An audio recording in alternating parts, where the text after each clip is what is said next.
All Hit Radio.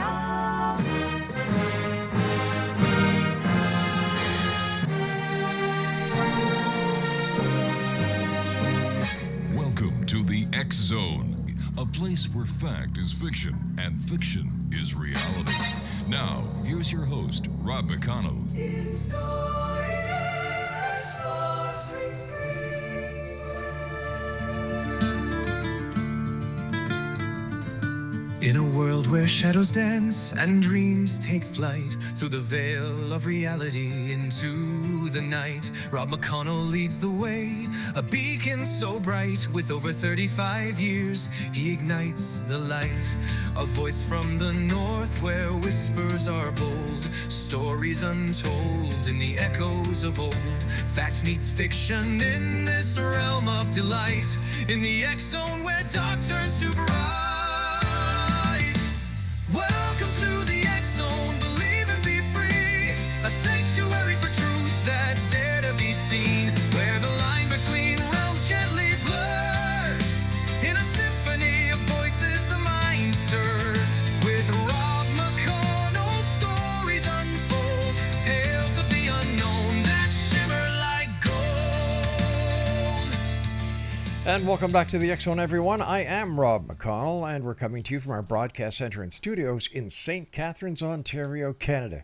Now, if you'd like to send me an email, my email address is xzone@xzoneradiotv.com, and on all social media sites, Xzone Radio TV.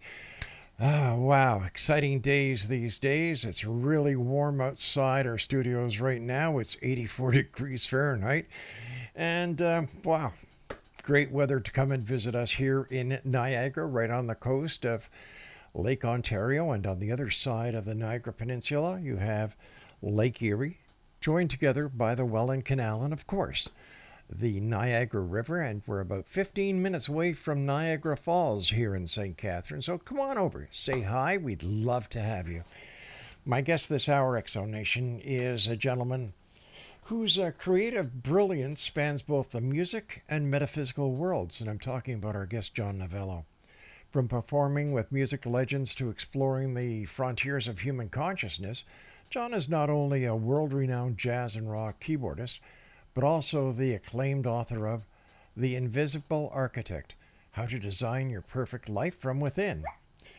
Through his groundbreaking work, John reveals how each of us has access to an unseen creative force, a higher intelligence that can transform our reality, align us with our true purpose, and empower us to become conscious architects of our lives. Whether you're tuning in for a spiritual insight, scientific curiosity, or a deeper understanding of the human condition, this is a conversation you won't want to miss, Exo Nation. Joining us now from JohnNovelloAuthor.com is John Novello. And John, welcome back to the X Zone. It has been way too long. It sure has, and it's interesting you said Lake Erie because I was born in Erie, Pennsylvania, right on Lake Erie. Oh my gosh!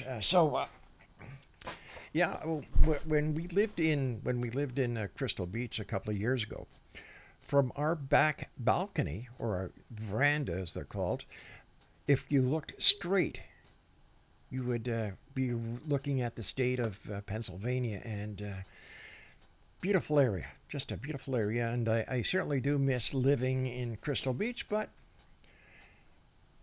it got a little bit too hard for me to handle. You know, I'd just fallen off the roof, and I was kind of in a bit of a mishmash condition, and we had 2 acres. And my wife says, Robbie, it's time we moved into a condo, honey, because you can't take care of the place anymore. So we moved to St. Catharines, and there's been no looking back. So, John, can you tell us about your journey from musician to author, and what inspired the shift? Well, it's pretty crazy. While I was trying to become, a master and competitive musician, which started at 3 or 4 years old, on the side, I always had a hobby of being a prolific reader, especially in the area of theology and manifestation and mindset. Right. Because those things are very important when you're a creative musician, because it's like you against yourself. It's not like a regular job. You have to master this instrument. Yeah. So during all of my years, I was always on the side studying. And then one day, in about 2018, I woke up and my inner voice, which we'll talk about in a second, said, "Hey, it's time to pay it forward." I kind of went, "What are you talking about? I already written many music books and Yeah. inspired a lot of people all over. What do you mean? You need to write a philosophy book, a manifestation book." And I went, "No, I'm not that. That's not my background." And that was the impetus for me to start writing. And the inner voice wouldn't let me alone until I started to write it. You've worn many hats, John. Performer, composer, educator, author. Which role do you feel defines you the best today? Well, if you're going to put the qualification of today, I must say, because I have a new podcast, I got invited to have my own radio show like you do, and they nicknamed me the Jazz Philosopher, and the name of the podcast is As Within, So Without, because my whole book, The Invisible Architect, is about how our inner world creates our outer world. And so, although if you looked into a crystal ball and told me 30 or 40 years later in my life I'd be more of a philosopher jazz musician, I'd say, no, that's just a hobby. But now it looks like my 40, 50 years of playing music, and, I was blessed with talent, and I developed it, became quite successful, which I'm humbled by. But now it almost looks like that was just building my resume for my new hat as a jazz philosopher that wants to pay it forward and help other people achieve their desires. So to answer that question, I think I have more passion now for that part of it. Even though I'm still a musician, I'll probably work on another record. It's almost something, if you're a Sherpa and you climb Mount Everest 6 times and somebody goes, "Hey, you want to climb it again?" You kind of go, I'll leave sure, it why up to not? somebody else. I would say, sure, why not? Because I look at Mount Everest and say, my God, I'd love to do it, but no, can't. Yeah, I love those. I've always been a student of all that mountain climbing stuff, Really, and eh? I still watch things on YouTube about Mount Everest. But yeah, I think we're both over the hill to try to do that. John, what role has music played in your spiritual and intellectual evolution? Well, great question, because that segues nicely from what we were just talking about, because especially jazz, Yeah. more than any other music, jazz is very self-expressive. And there is no way when you're improvising, playing jazz, because it's a lot of improvisation, that the closer you are one with yourself and happy with yourself and who you are and have confidence, the more apt you're about to express yourself. And for some reason, audiences don't have to be connoisseurs. They sort of know when you're being yourself. They kind of go, "Wow, look at that guy. He's really in the zone." Yeah.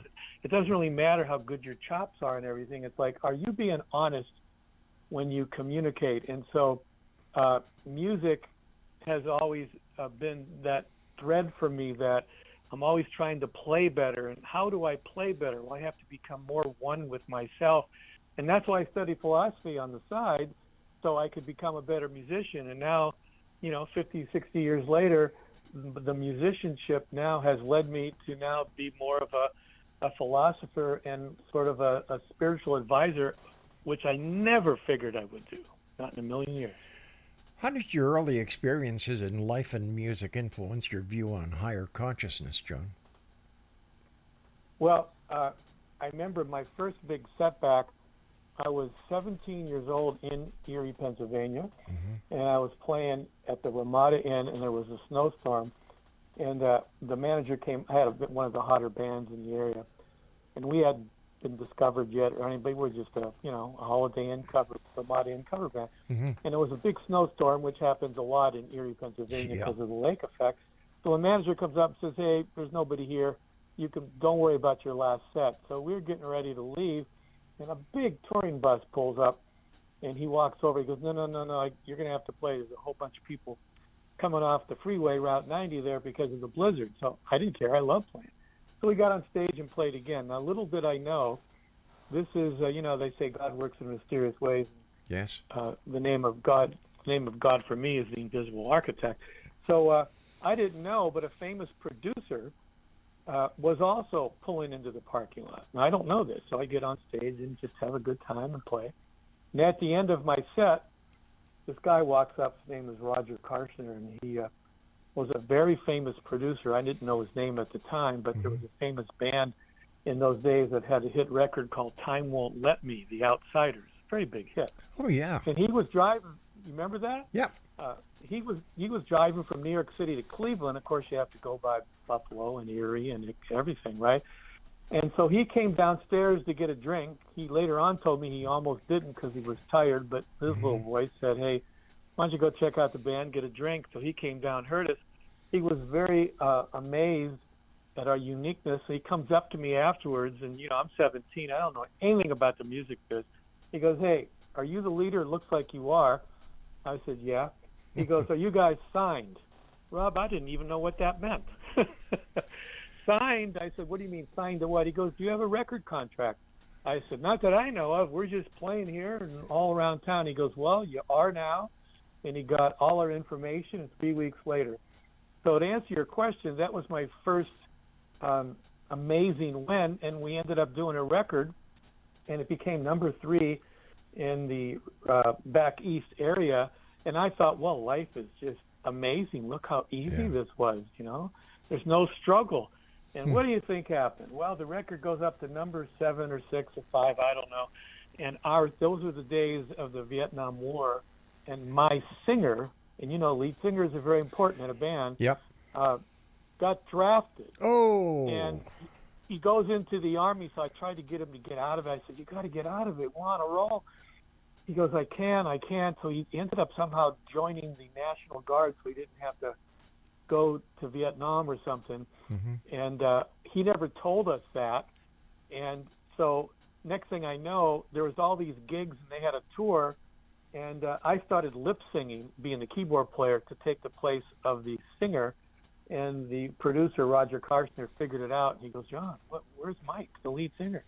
And I had to tell him. And, he goes, the way we work is we release a single, and if it becomes a hit, then we do an album.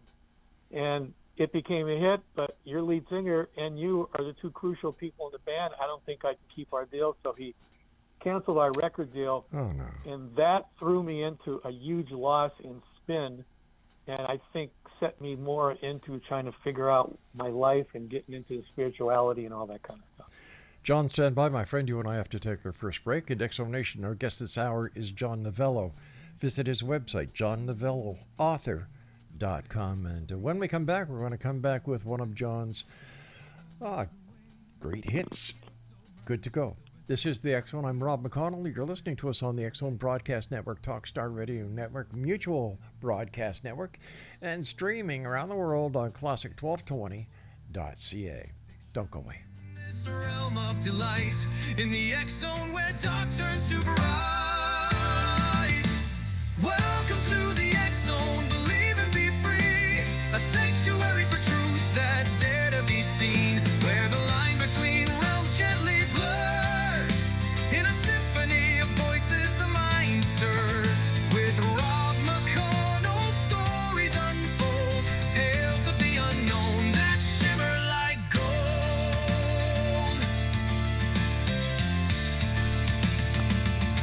Every guest a new chapter, with eyes open wide in this vast tapestry.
Welcome back, everyone. John Novello is our special guest. JohnNovelloAuthor.com. John, tell us about that track. Let me see. Good to go. Good to go. Yeah. Well, I've always had this inner voice. When I was 3 years old, I was spoken to with his voice, and that voice has been with me my whole life. And that's why 2018, I woke up one day and that voice said, "You need to pay it forward." And so I started writing the book, The Invisible Architect. However, about a year or two before that, I hooked up with this producer friend of mine in Los Angeles, and we were co-producing a new record for me. And I had already had several top 10, top 5 Billboard hits in the smooth jazz area. Wow. So I started writing some new music. And I was in my studio. It was like 7 o'clock at night, LA, and I heard the melody you just heard. Ba-da-da-da-da. And I went, wow, that's a catchy melody. Yeah, And when you're a composer, you're always thinking you're stealing it when you hear it that good, right? Yeah. And I said, God, I hope I'm not plagiarizing this, but this thing sounds like a blessed hit. So I took 3 hours and carved it and played it and did all my editing. It was so amazing. I got the rough demo down in 3 hours.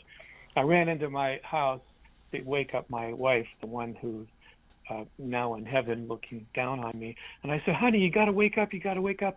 I just wrote a #1 hit, my first note. And she goes, well, how do you know? I said, I just know. I know. She wouldn't come out because she was too tired. So the next day I sent it to my producer manager guy, and I told him it was a hit. And he goes, well, I got to tell you, it's a really good song, but, it's very competitive. And we finished the track, and we released it. And within 4 days, it climbed up the Billboard charts to #1. Holy cow. Not only on Billboard, but I'm on 7 other stations and remained there for many, many weeks. And I just said, now, how you can't make that stuff up. How did I know? Where did it come from? To this day, I don't know. All I know is it seemed like I channeled it, and I'll take it. I've been hearing a lot of stories from authors and musicians where there seems to be a lot of channeling going on, more channeling and downloading than any other time that I can remember doing this show for the last 35 years. Do you have any idea what is going on or who is downloading all this information for us?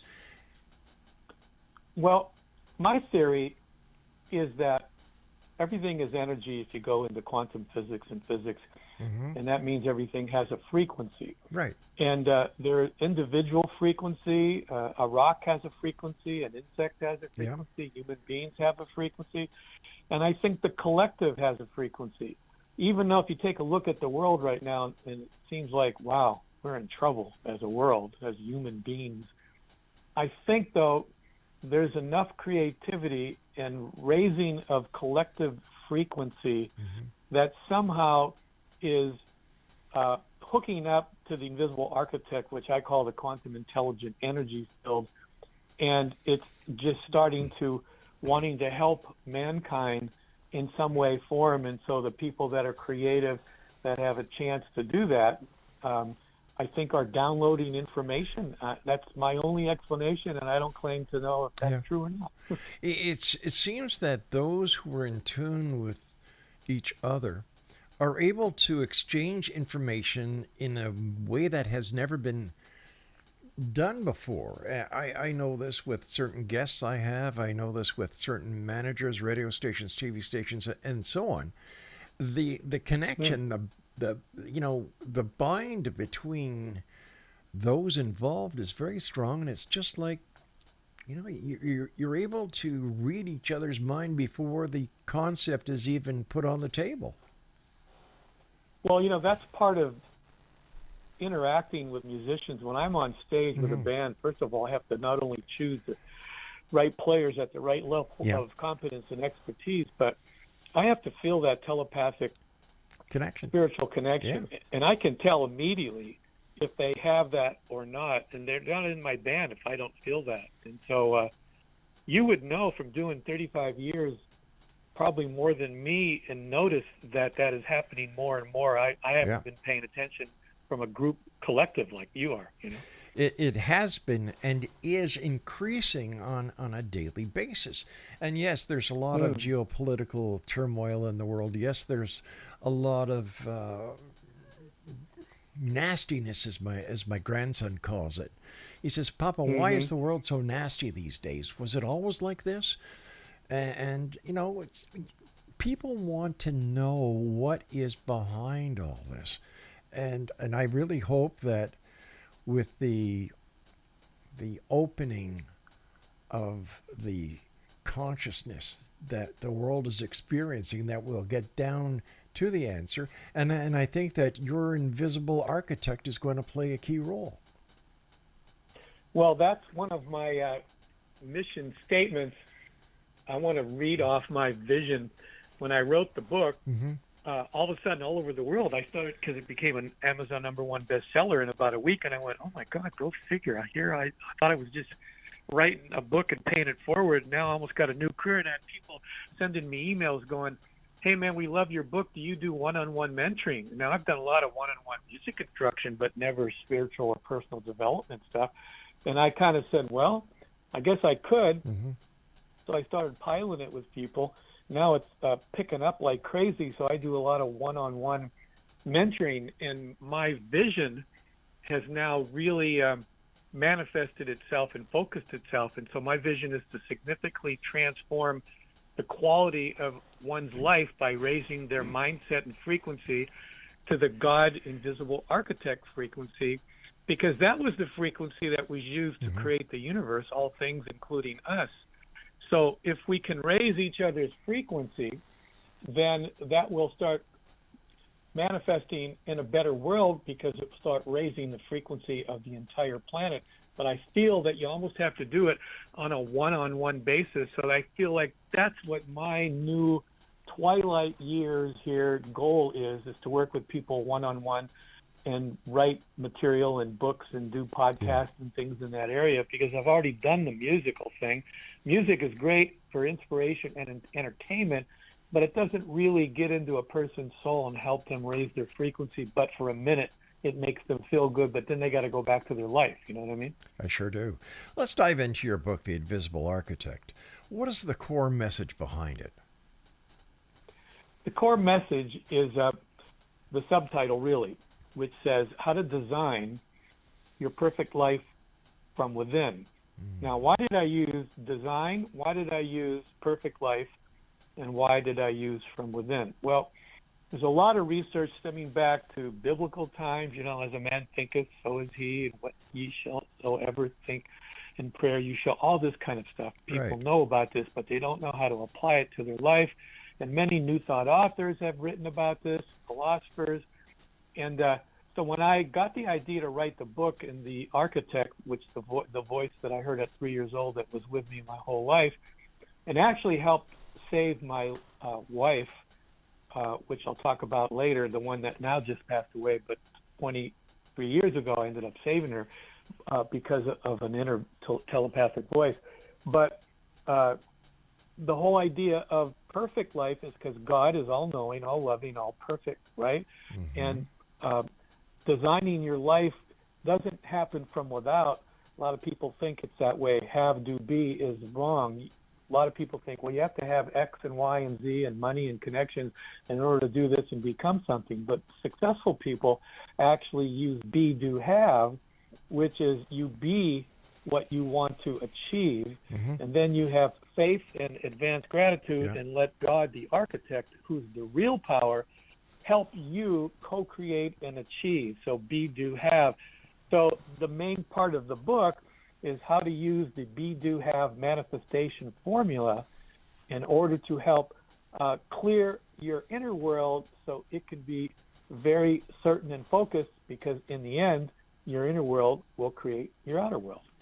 Makes a lot of sense. And I think that what is happening, for example, like your one-on-one mentoring and getting people to the point where they can actually join the collective. And if enough people do this with individuals, prepare them and show them the way into the collective, everybody rises in their frequencies. Exactly. Everybody rises in their frequencies. And that's one way to help create a better planet, because, I don't think politics is going to do it. Oh, God, no. Leave it to the politicians, and they'll destroy the earth as soon as they can. Exactly. Well, my father was not a philosopher, but he used to always say, "Hey, you know what the definition of a politician was?" And I said, "What?" He said, "They'll say and do anything to get reelected." That is true.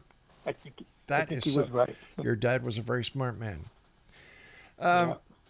In your book, you mentioned the law of consciousness, John, in your writings. Can you explain this concept in simple terms for our listeners? Yes. Well, whatever you become aware of Mm-hmm. is what you are creating. In physics, there's the law of observation.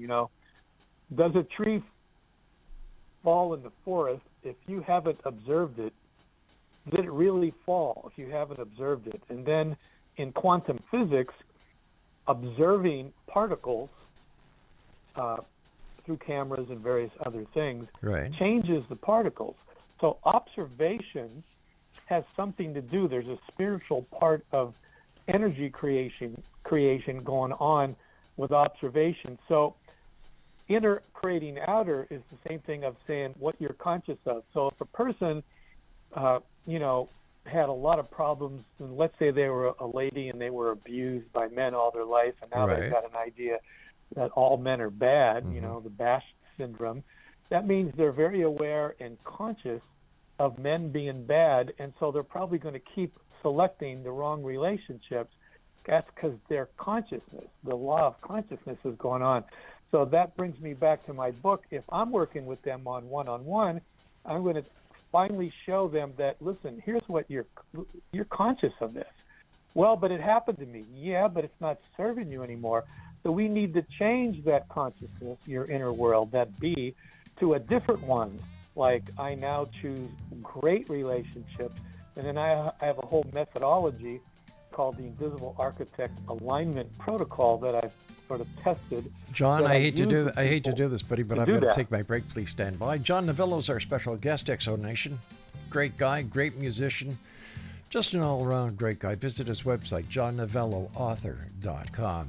This is the Exxon. I'm Rob McConnell, coming to you from our broadcast center and studios in St. Catharines, Ontario, Canada, on the Exxon Broadcast Network, TalkStar Radio Network, Mutual Broadcast Network, and being streamed around the world on your hometown radio, classic1220.ca.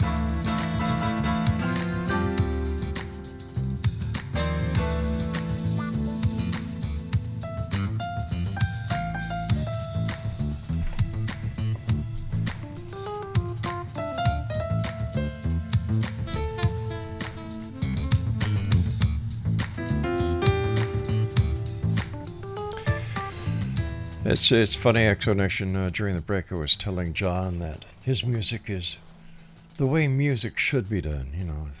How the kids listen to this music these days. I have no idea. I've given up on trying to understand it. Love jazz. Jazz is my favorite type of music. There's a restaurant here in St. Catharines called Cat's Caboose, and every Saturday afternoon they have live jazz. The place is Oh, packed with about 200 to 300 people. And Wow. you just get into the groove, and it just takes you to a different world. And this is kind of music John Novello plays, Exo Nation. Visit his site at johnnovelloauthor.com. Your work bridges science and spirituality, John. How do you reconcile the two in your teachings? Well, as I was saying earlier, we all wear different hats. Whether you're a radio poncho or an auto mechanic or a jazz musician or, God forbid, a politician. And No swearing on this show, John. yes, so whatever the hat you choose, hopefully it's something that you have passion for. Yeah. and then you develop that passion and you communicate your expression. And I have a saying in my book, The Invisible Architect, or God, or the quantum intelligent energy that permeates everything, expresses its perfection through each of us. So it's an amazing thing if you think of it that way. So that's why in my mentoring, I try to hook people up to the invisible architect, the alignment, in other words, so it's called the invisible architect alignment protocol, because as you hook up to that God frequency and tune into that frequency like a radio station, then we were talking earlier, I believe, about downloading. Yes. And so channeling and all kinds of information that comes from that unbelievable high frequency called the God frequency is able to come down. So I think that as we all raise our frequency collectively and individually, we're able to tune into that, and so more downloading and channeling happens. So there's the little bit of quantum, I tend to use the word quantum spirituality, which is sort of science getting into the spiritual world, you know? It's almost like the collective in Star Trek, the New Generation, you know, with Q and the, what was the name of that group of people that were connected to each other? The Borg. The Borg, yeah. And they were evil, though. They used to consume everybody. Right, but let's put them on the good side of the coin. Right. And you know what? I can see the connection. I really can. You know, like you had Q as the invisible architect, and then you had everyone underneath him as the collective. Each individually, they weren't anything but a solitary unit, but put them all together again, and they could move mountains. And I really believe that the human race is the same. Now, it's interesting you bring that up. I can't believe it. I was thinking of that today. You know why? I'm writing the new book, a sequel called Beyond the Architect, which means beyond God, in a sense, right? Yeah. And if you remember the punchline in Q was acting as if like he was a god, but he was a little spoiled brat boy playing around, and his parents eventually reprimanded him and saved the Enterprise. Yes, Remember that part? I sure do. So in a sense, he wasn't God. He was just a little kid that was being a brat. And so I was thinking of that today because I'm getting into some very heavy quantum spirituality and philosophy research. I'm trying to put a sequel to the book called Beyond the Architect. And then I thought about Q, and I went, wow, wouldn't it be funny if the architect is... So it's funny that you brought that up. Is it possible that life, consciousness, spirituality is so simple that we, in this day and age, if it's something is too simple, there has to be something wrong with it? Is it possible that we're missing the simplicity of spirituality by looking for something that is too complicated when the simple answer is right in front of us? Yeah, I have a term for that. I call it the power of simplicity. Because I think the more complicated one gets, the further away from real power and real spirituality one gets. And I think there was a book written years ago by, I forget his last name, was it James Redford or no, James somebody, called Celestine Prophecy. You remember that book? I sure do. It's a very famous book. It was fiction, but he talks about a guy, I think in Philadelphia, who was disillusioned about life, and he travels to, I believe, Peru, and hooks up with a bunch of spiritual teachers and goes through things. And one of the key parts of the book is the author says, you know, trouble with life on Earth, it's becoming too complicated and becoming too separate from source, meaning the architect. We're becoming too separate. As we become separate, we go off and go down the dark side.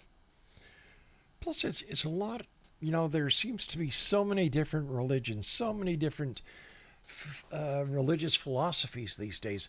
How does one keep track of which one is right and which one is wrong? Or are they all right and wrong at the same time? That's a great question. I do have an answer for that because I've done a lot of research on this. The key word to me that makes a lot of them not so good is organized. When you cross over from my research and a lot of out-of-body experiences, that I've experienced and researched, especially after my first wife passed away, there is no religion on the other side. There's no Catholics, there's no Christians, there's no atheists.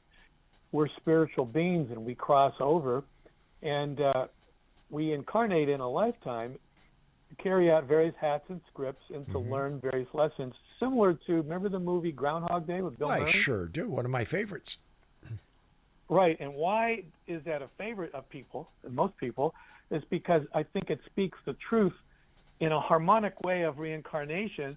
This guy was a jerk, and he was a condescending you-know-what, and so they had the author on one day that wrote the script, and he says the movie doesn't show it, but in actual fact, in his script, the whole idea was Bill Murray lived about 1,000 days in order for him to finally get his act together so he could move on and become a good person and have a good relationship. And lots of people have different beliefs, and I don't want to get into stepping on anybody's toes, but it makes more sense to me because if you look at what you just said, all the different organized religions, they all have a bit of truth as a thread, but in my opinion, they go off the deep end, and that's when man gets involved and makes it complicated and comes up with all these stupid rules that have nothing to do with anything, that mess people up, in my opinion.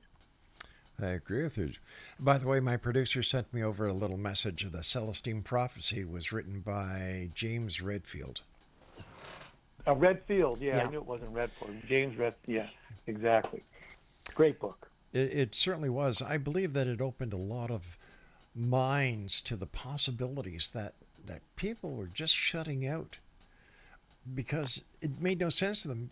It seems that people want to start in the middle instead of going to the beginning and learning and reading and understanding and then sharing with other people, getting into the conversation, exchanging the information, tuning into the different frequencies, as you would say.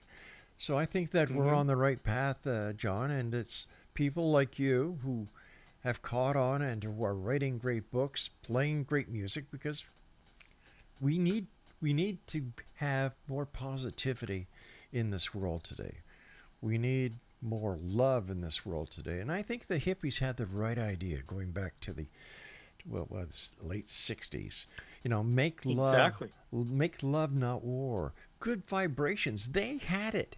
They were just a little bit too soon.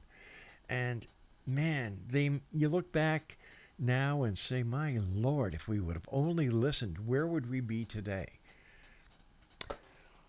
Yeah, remember the lyrics to John Lennon's tune "Imagine"? Sure do. I mean, they were amazing. You know, the hippies had the concept of love, but the problem is they, for some reason, I think the whole thing, they became lazy, and you can't just do nothing. This is an action universe. Yeah. So I like what you said. The more creativity and positive vibes and love that we put into the world, we can't just sit on top of a mountaintop and contemplate our navel and achieve enlightenment. That doesn't serve others.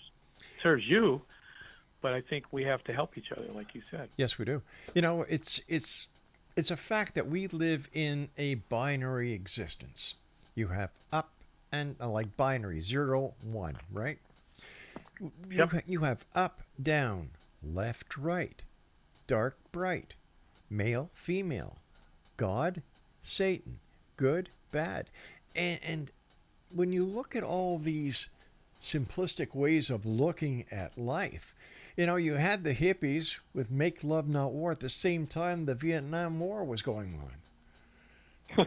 I know. And then you had Kent State, you had all this war, and here you've got these, God bless them for what they did, the hippies. They tried so hard, and I remember one picture of a flower girl putting a daisy down the rifle barrel of a National Guardsman. It's. I look at the 60s and I say, my God, they were the times. Or as my dad told me when I was a kid, in the good old days. Well, the 60s were the good old days for me. You had and that, by the way, was some of the greatest music, because... I was just going to say that.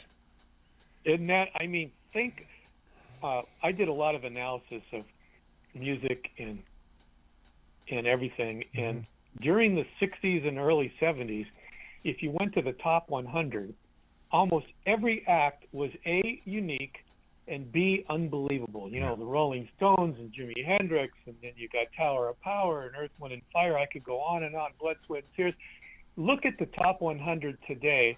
They almost all sound the same, and there's nobody that stands out. It's just like, what happened? The uniqueness is gone. And the same thing even during our time. Remember cars? A Chevy was a Chevy. A Ford was a Ford. Now they all look the same again. So we've lost quality. We've lost personality, uniqueness, and that to me is lower frequency stuff, and we need to reverse that dwindling spiral.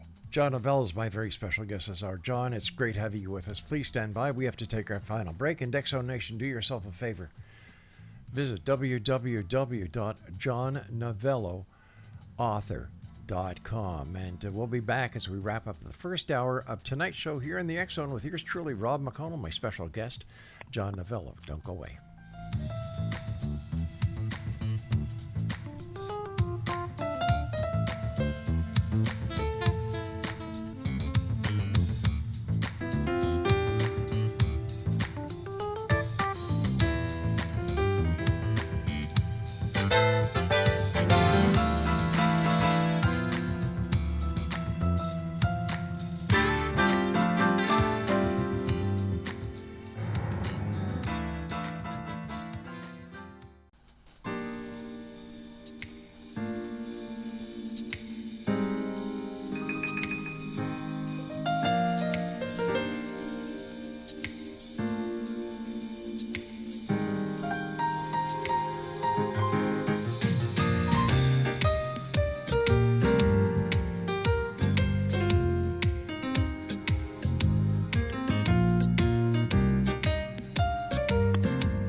And welcome back. And if you're wondering what that sound is coming out of your radio, it's called music.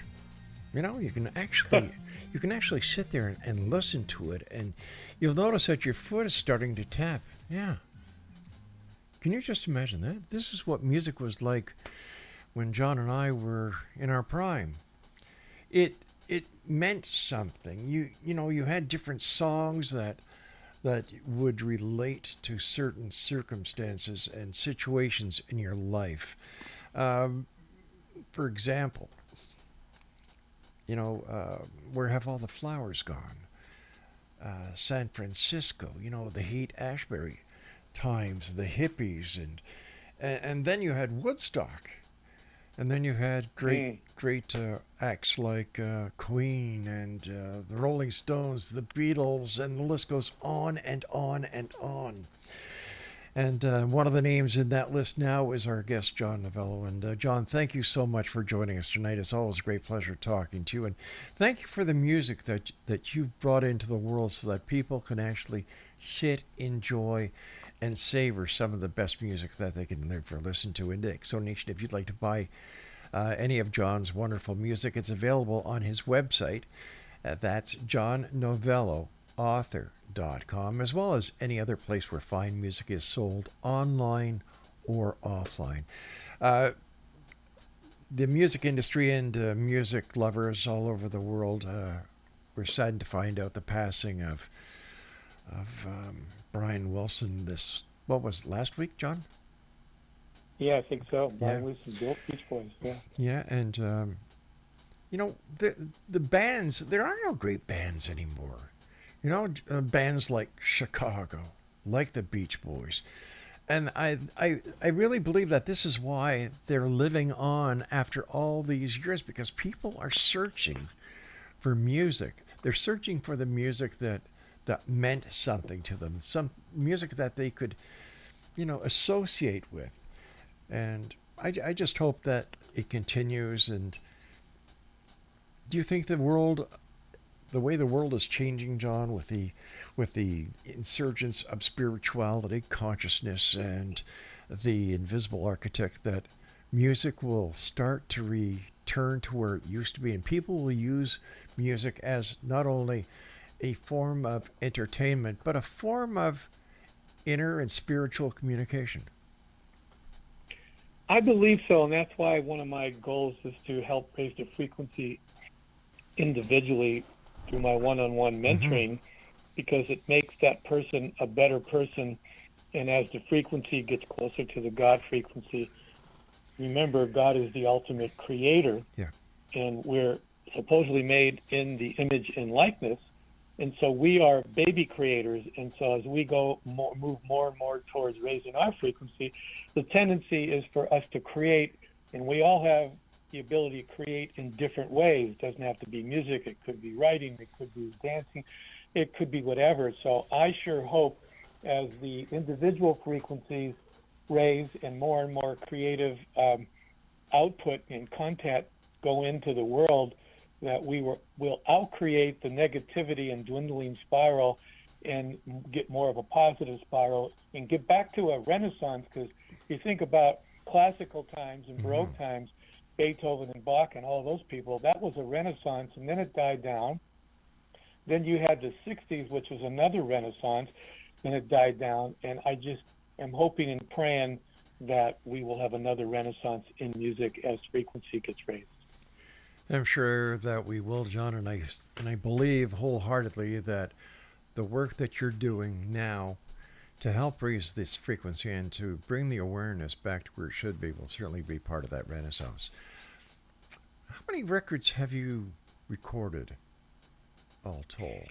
Well, I've done, as far as solo records with my band Niacin. This is not the music that you're playing today. The music you're playing today is called the John NOVELLO Project, John NOVELLO Band. I've got about, oh,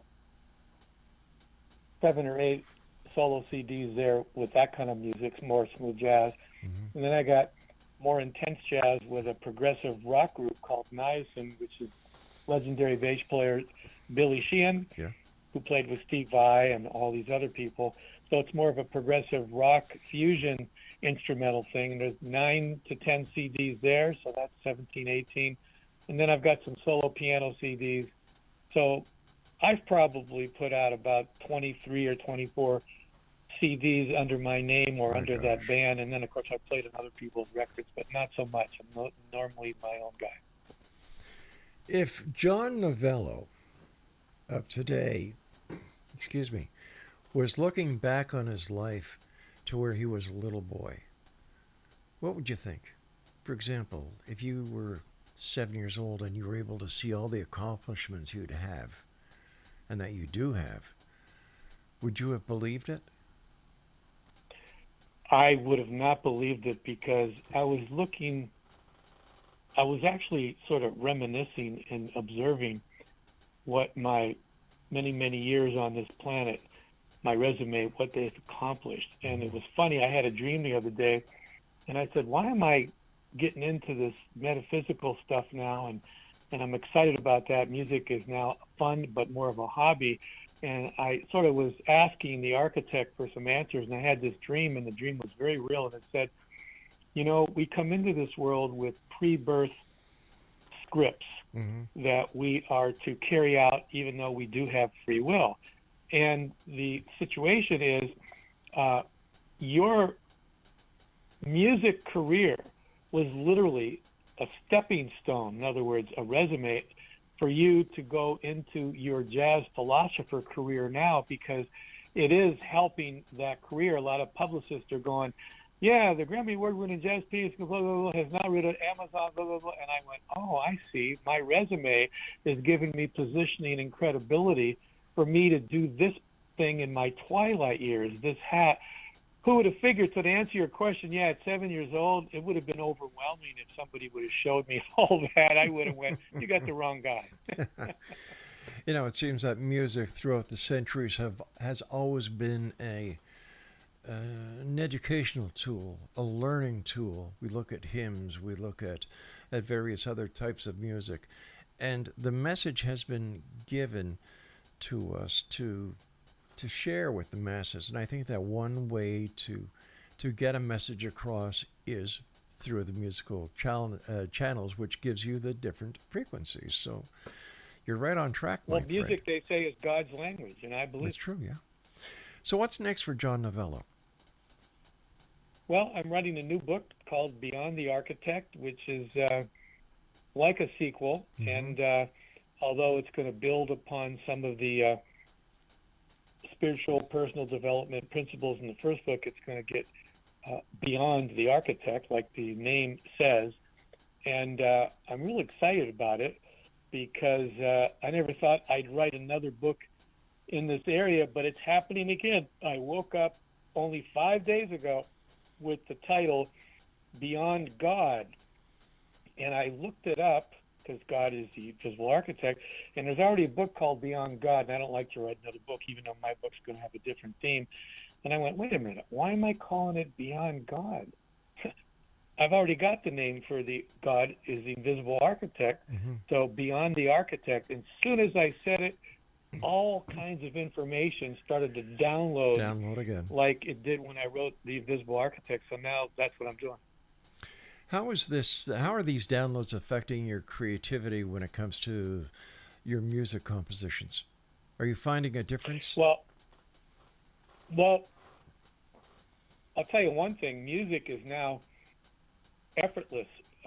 Before, I had to work. I wasn't one of those guys that was just born a prodigy like Mozart and just blah, blah, blah. I had talent, but I had to really work hard and polish and work 3, 4, 5 hours a day and practice. And it's interesting now that my attention, I have no more attention on having to create music for a living or wanting to create a CD because I want to make it or just because I want to do one. Now it's almost as if like, well, let me write another CD. Let me play some music. Let me go sit at the piano. And it's very effortless. But now when I go back into the author hat, it's channeled, but I still have to carve it to get it to its final point. I guess that's what the challenge is. So that's why I have a little bit more interest and passion, because I can feel like I'm directly helping people. And it's really easy to me. Somebody hired me the other day to play at some event. I just went on stage and played and had a good time, and it blew everybody away. And I was really startled because I hadn't played in about 6 months because I've been doing a lot of writing. And I went, oh, yeah, that's your other life, you know. Who's your favorite musician? Well, I have so many that it's hard. How about giving me the top three? Pardon? How about the top three? I would say in the area of classical music, Bach and Beethoven. Oh, God, yeah. In the area of jazz, Chick Corea and this a Cuban pianist named Gonzalo Rubalcaba. And in the commercial world, especially the 60s we were talking about, Jimi Hendrix. Oh, how's that? Yeah, fascinating. They don't make music like that anymore, my friend. I used to listen to Jimi Hendrix, even though I was an organist and a pianist, and take every note off the record, even though he was a guitarist, even the bends and all the emotion, and I would take hours and write it down and then learn it on the keyboard. Isn't that amazing? Well, my friend, the time has come when you and I must say so long. We've got about 40 seconds. What is your final message that you'd like to share with the X-Zone Nation tonight, John? Well, my final message is I'm all about now helping people one-on-one create a better life so we can create a better world. So I'd love to help anybody that's interested, that wants to rise to their highest self, ascend to their highest self, and make the best of who they are. And can I say another website we haven't mentioned? Oh, please, sure. Go ahead. Yeah, I have a specific mentor site, even though you can get to it by the other site. It's called go.johnnovelloauthor.com/register. So go.johnnovelloauthor.com/register, and people can book free consultation with me, get a free book, and just hook up with me. And I love doing that. John Novello, take care of yourself, my friend. Thank you very much for sharing your time with us. And I look forward to the next time you and I meet back here in the X Zone. Thank you, Rob. Really appreciate it. Thank you. Take care. Be well. All right, Exo Nation, I'll be back on the other side of this commercial break as hour number 2 of the X Zone starts right here from our broadcast center and studios in St. Catharines, Ontario, Canada, on the Talkstar Radio Network, Mutual Broadcast Network, X Zone Broadcast Network, and of course our good friends at your hometown radio, Classic 1220 CFAJ, and they're streaming us at classic1220.ca. I'll be back on the other side in a few minutes as hour number 2 starts.